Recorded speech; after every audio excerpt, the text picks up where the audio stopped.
就嚟到端午節，大家係咪開始食粽呢？但係如果你有痛症纏身，尤其係關節痛、舊患反覆，食粽之前可能要諗清楚。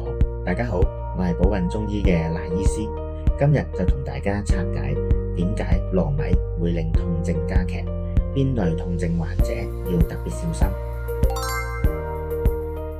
糯米味甘性溫，有補中益氣、健脾暖胃嘅功效。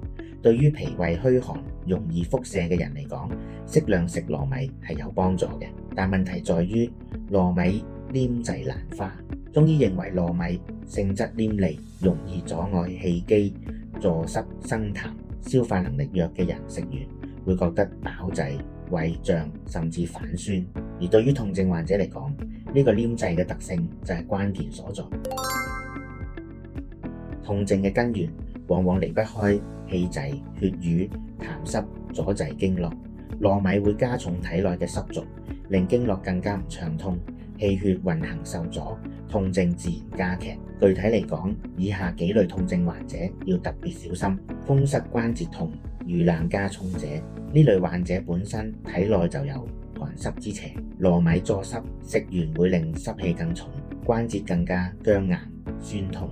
舊患反覆，筋膜黏連者，舊患位置本身已經有氣滯、血瘀，糯米黏滯會令氣血更加唔暢，痛症更容易復發。痛風患者，糯米屬於重嘌呤食物，過量食用可能影響尿酸水平，誘發痛風發作。術後或急性發炎期，身體正處於發炎狀態，消化能力較弱，食糯米會增加腸胃負擔，影響恢復。咁係咪痛症患者完全唔食得粽？當然唔係，適量係關鍵。第一，要控制份量，每次最多食半隻至一隻，唔好當正餐食。第二，可以配合祛濕茶飲，食粽時可以飲陳皮普洱茶、山楂麥芽水，幫助消化、祛濕解膩。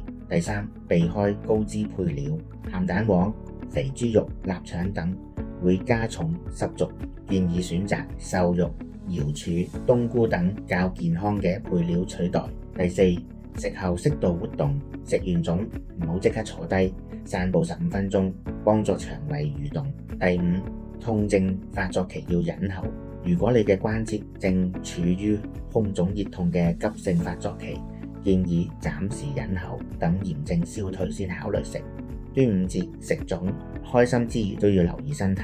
如果你食完粽之後覺得關節更痛、身體更攰，可能就係糯米作怪啦。如果想學更多中醫智慧，記得追蹤我哋 YouTube channel 啦。我哋下集再見。